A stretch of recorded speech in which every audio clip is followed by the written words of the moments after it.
উত্তর পূর্ব ভারত। প্রধানমন্ত্রীর সফরের 7 দিনের মাথায় জঙ্গি হামলা। মণিপুরের নম্বলে নিরাপত্তা কনভয়ে অতর্কিত হামলা।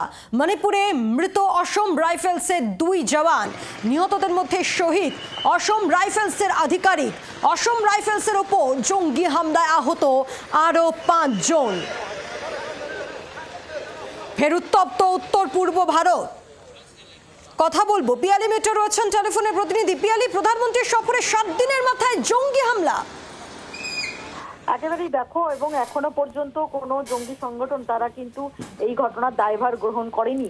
আজকে সন্ধ্যে 6টা নাগাদ যখন জাতীয় সড়ক 2 নম্বর দিয়ে এই আসাম রাইফেলস 33 নম্বর আসাম রাইফেলসের একটি ট্রুপ তারা যাচ্ছিল, সেই সময় আচমকাই তাদের গাড়িকে লক্ষ্য করে এলোপাথারি গুলি চালাতে থাকে আনআইডেন্টিফাইড সন্ত্রাসবাদীরা, এবং একেবারে অটোমেটিক রাইফেল দিয়ে গুলি চালানো হয় এবং তাতেই 2 জনের মৃত্যু হয়েছে এবং আরো 5 জন তারা গুরুতর আহত হয়। তাদের রিজিওনাল ইনস্টিটিউট অফ মেডিকেল সায়েন্সে নিয়ে যাওয়া হয় ইম্ফলে, এবং সেখানে তাদের চিকিৎসা চলছে। এর মধ্যে একজনের অবস্থা অত্যন্ত আশঙ্কাজনক রয়েছে এবং ইতিমধ্যেই কিন্তু এই যারা সন্ত্রাসবাদী তাদের খোঁজে ইতিমধ্যেই তল্লাশি শুরু হয়েছে।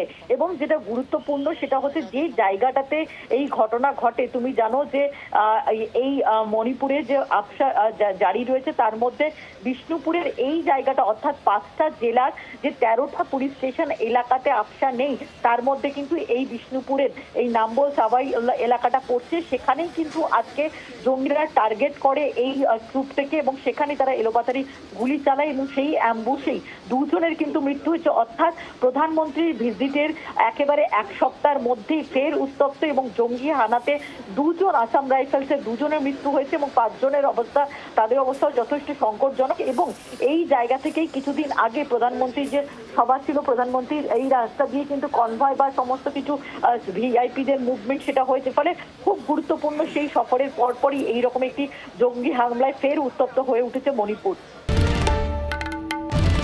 বাংলার আওয়াজ, বাঙালির আবেগ, জি 24 ঘন্টা।